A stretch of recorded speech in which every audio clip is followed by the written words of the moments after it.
This week, we reflect on the third statement of Jesus on the cross. Woman, behold your son. Behold your mother.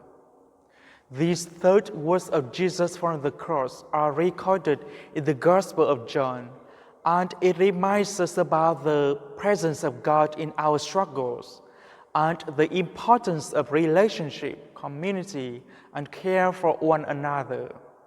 When we recall the scenes of Jesus' passion on the hill of the skull, you might see that there are three persons: Jesus, Mary, and John, who were all suffering at different levels.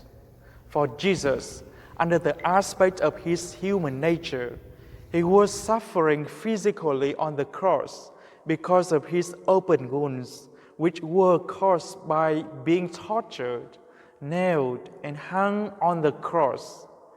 Jesus' suffering was even greater on the cross, where the slow suffering climax.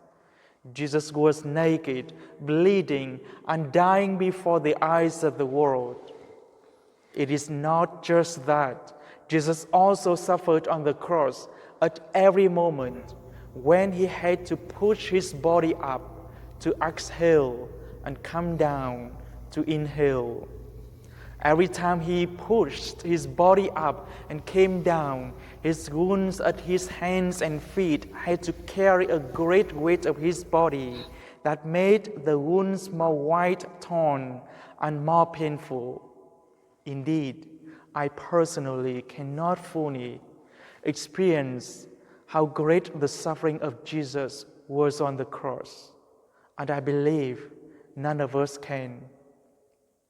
On the hill of the skull, Jesus was not the only one who suffered, but also his mother Mary and his beloved disciple John. Mary endured motherly empathy as she witnessed her son Jesus dying on the cross without being able to offer any help.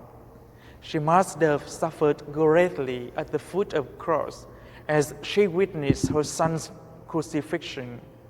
It was right there. Mary must have recalled the years when she had followed Jesus throughout his ministry, had witnessed Jesus' miracles and teachings, and had been present at the good works and actions that Jesus performed.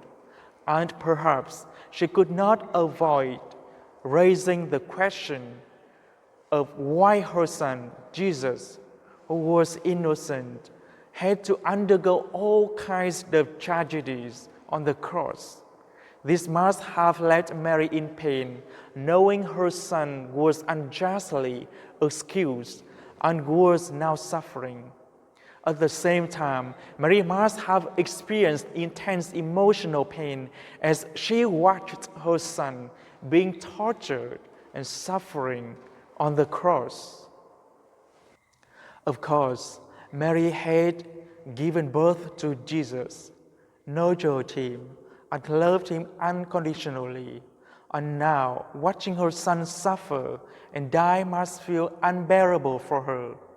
In fact, Mary's grief and sorrow were overwhelming as she mourned the suffering and soon the loss of her son.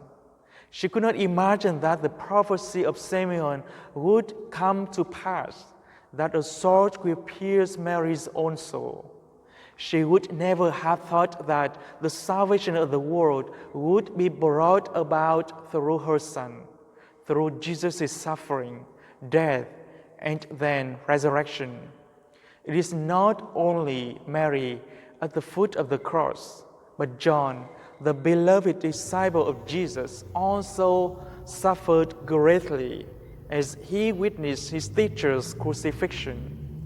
John, somewhat like Mary, would have been facing grief and sorrow as he endured the suffering of his master and soon the loss of his beloved master. Obviously, John had a special bond with Jesus, so when he witnessed the sight of Jesus' battered body, the sound of Jesus' cries, and the smell of the blood and sweat of Jesus on the cross, he could not feel peace in his heart, but instead, he must have felt pain, shock, and even trauma for what was happening to his master Jesus.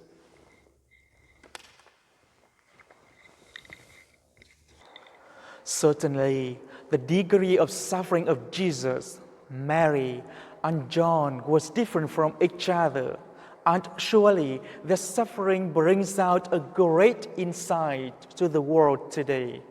On the cross and in his darkest hours of suffering, Jesus was still caring and concerned about the well-being of those he loved, and he entrusted them to each other's care. In particular, Jesus was concerned about the well-being and future protection and security of his mother Mary. He knew that he was about to leave this world and go back to his Father. So he entrusted his dear mother to John to take care of his mother. Also, Jesus entrusted John to Mary and invited Mary to look after to John as her son, so that when Jesus departed, John would take Jesus' place in her life. Indeed, here for sure, both Mary and John must have come to experience that God was present in their struggles and that God loved and cared for them through the comfort of entrusting them to each other's care.